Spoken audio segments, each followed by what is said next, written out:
Window regulator on a Skoda Fabia MK1 99 to 2007. If you've got problems with the electric window opener and you've still got power going to it, the most common fault is the regulator mechanism. If you don't have power and nothing happens at all, then first check the battery's got full voltage, and then suspect the switch control first, and then the wiring going into the door by the A-pillar. Often the window seems to have stuck in one position and won't go up or down. When you turn the ignition on,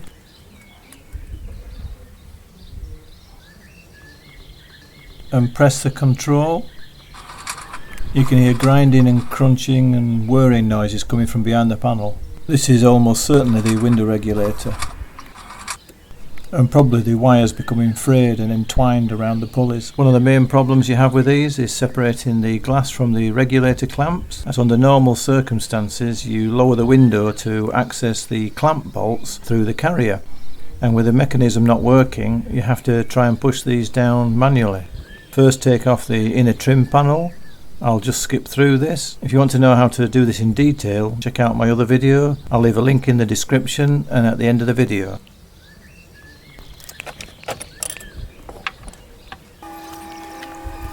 You basically take off the control panel, slide the remaining handle forward and take out the 3 large screws.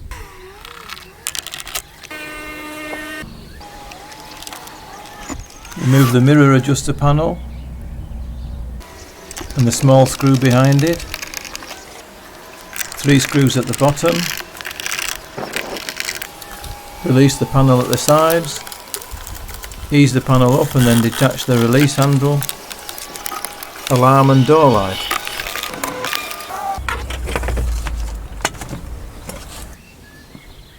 So once the trim panel is off, the idea is to lower the glass to the access ports on the carrier, just here. You need to remove the 2 rubber grommets with a flat bladed screwdriver.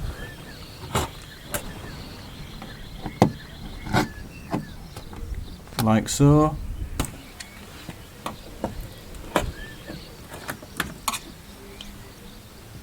And then to make it easier we need to take the motor off. Disconnect all the electrical connections. You've got this speaker connection under this shroud that just nips together the 2 prongs and slides out.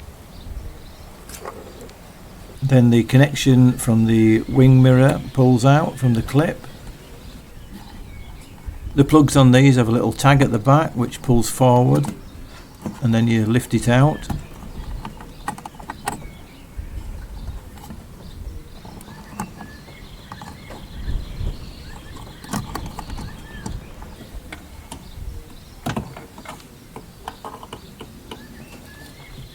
Detach the rubber gaiters on the catch and indicator lever.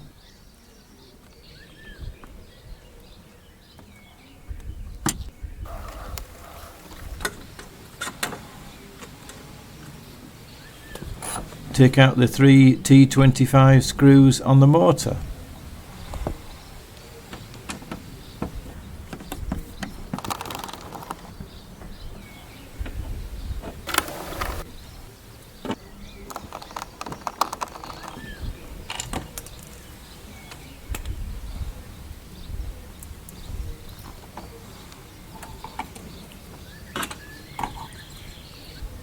And gently slide the motor off.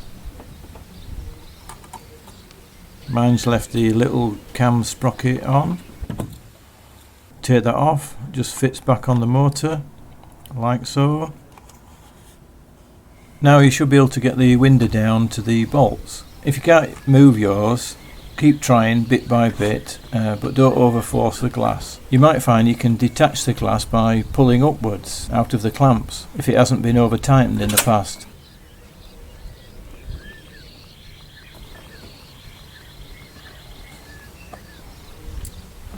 Undo the clamp bolts until loose, but don't take them out. If you're having a real problem getting access to the bolts, you could try to detach the regulator bracket from the carrier itself. It mounts on with these rivets, so you'd have to drill those out, but that would only be if every other method fails. and in my opinion would be a last resort, and I'd try everything not to do that.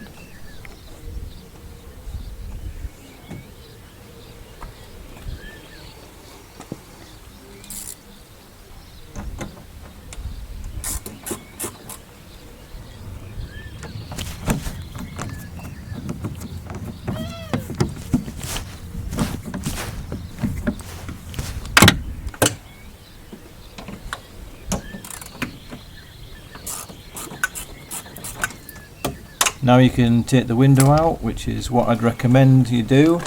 You can of course tape these up to the top of the door frame if you prefer, but make sure it's secure. Take a firm hold of the glass with both hands and gently slide it up and then down at the front edge towards the front of the car, releasing it from the rear edge pillar guide slot. Then slowly draw it up, running close to the outside door frame top edge. Don't force it or bend it, just take your time and carefully remove the glass and store it away from the car, in a safe place such as Uncle Bob's shed. Take the lock barrel out and the two bolts holding the catch. If you want to know how to take these out in detail, check out my other video, Skoda Fabia door lock. I'll leave a link at the end of the video and in the description.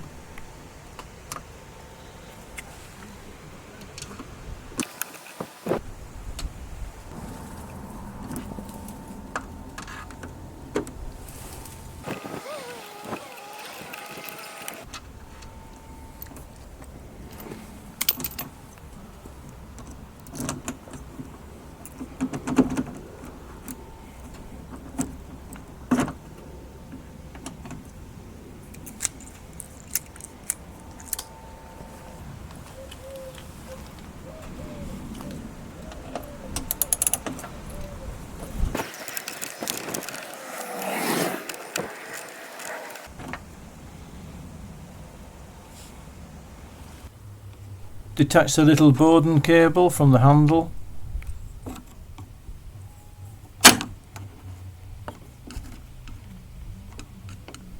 Remove the bellows on the A-pillar with a flat bladed screwdriver. Be careful not to break the catches.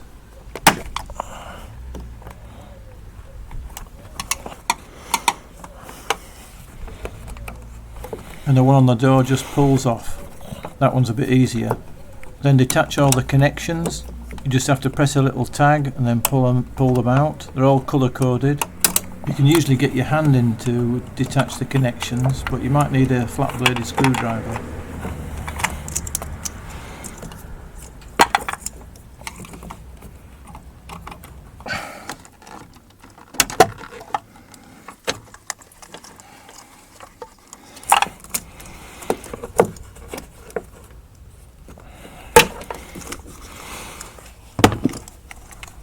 Then waggle the connections through the bellows.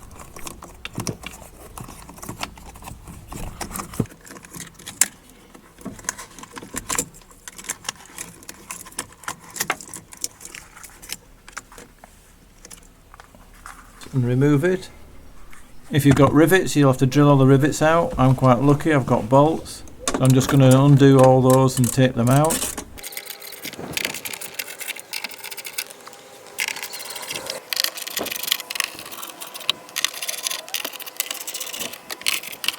You might have to pull at the panel to unstick it from the door. I've had mine off before, so it'll just drop out.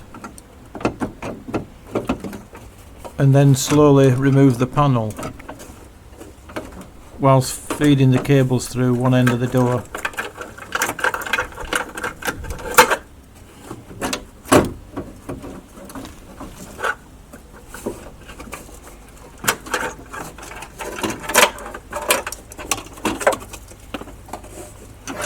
The panel will come out with the lock attached.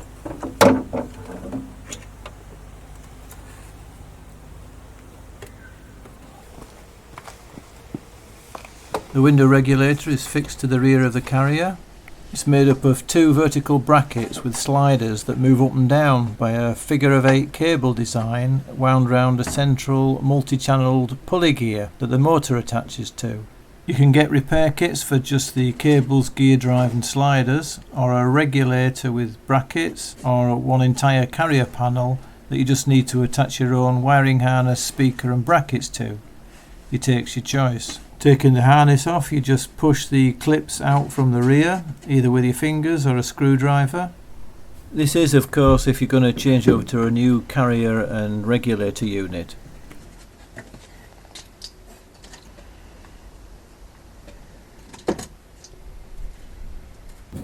Pull the little tab on the electrical connection and disconnect from the lot. Push the little grommets through the carrier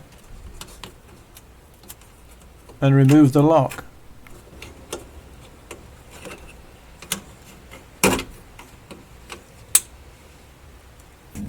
Push the rubber grommets out. Taking the speaker off, you'll find that you have to drill out the rivets.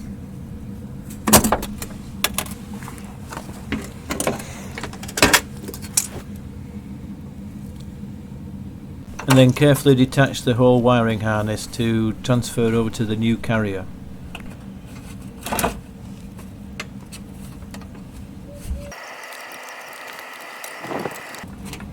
As well as the speaker and lock hanger, of course, which on mine have some little push clip fasteners.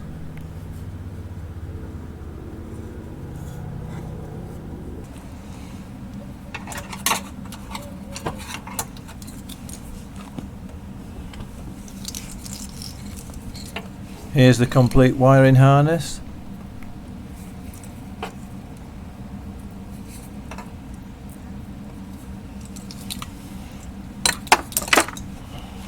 Carrier panel and speaker.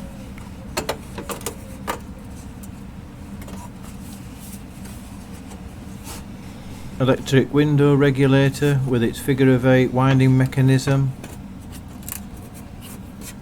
Motor gear housing, sliders and the clamps for the window glass.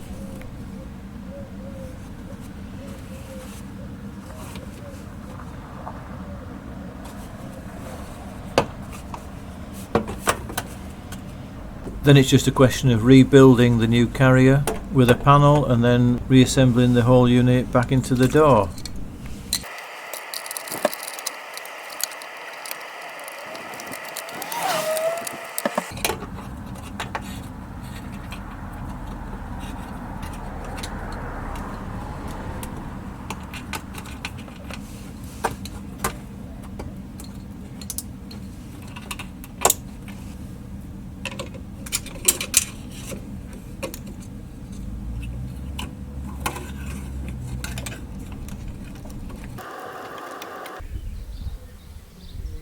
Make sure the rubber gaiters fit correctly, as it's important to seal the door cavity against water ingress into the car. Reattach the electrical connection to the catch until it clicks into place. Jiggle the catch and panel into place.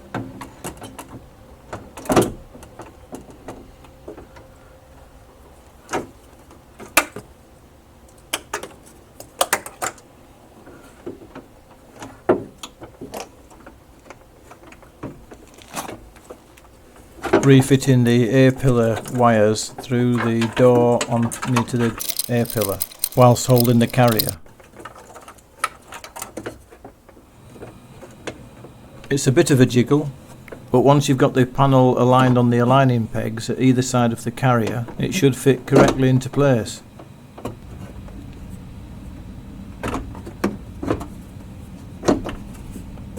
Then refit all the screws or pop riveting into place.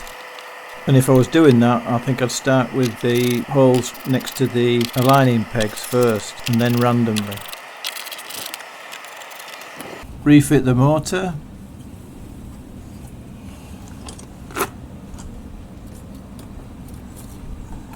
By carefully jiggling it into place on top of the threaded spigots.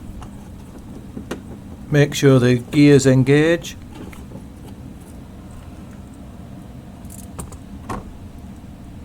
Refit the T25 screws.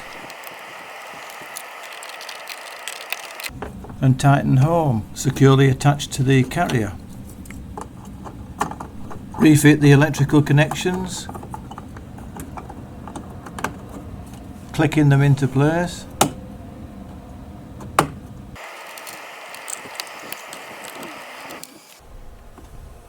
Refit the gaiter on the electrical connections on the A-pillar.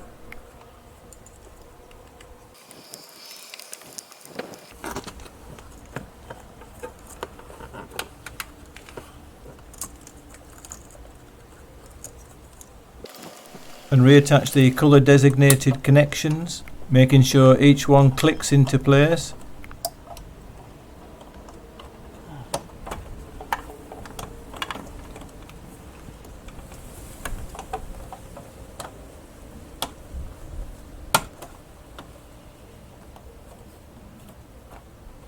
And then the gaiter cover, making a weatherproof seal.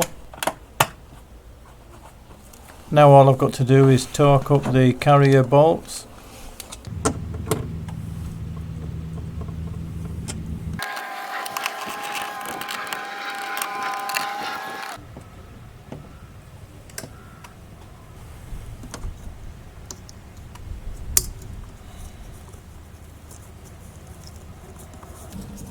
Reinsert the window glass into the door by pushing down the front edge first, very carefully. Then sliding the rear of the glass towards the door pillar and into the channel. Take your time with this and don't force it or bend it. It should slip in nice and easily. Once it's in, push it down to the clips so it engages on the clips.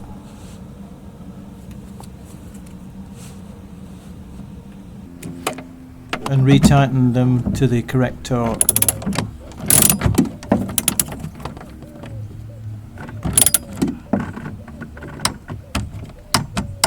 And don't forget to replace the large rubber grommets. Then at this stage I'd test the mechanism works by temporarily refitting the switch unit.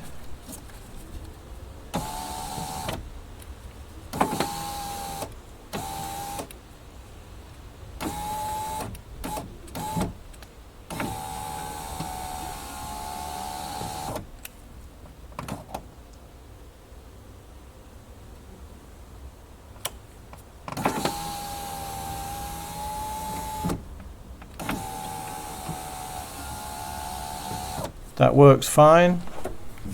Reattach the M8 bolts to the catch.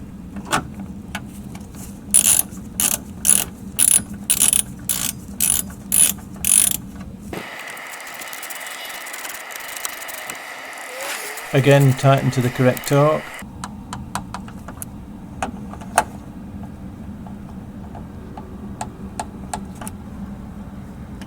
Attach the Bowden cable to the handle.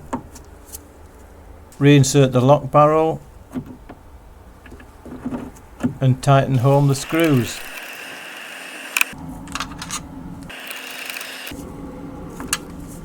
And don't forget the rubber grommets.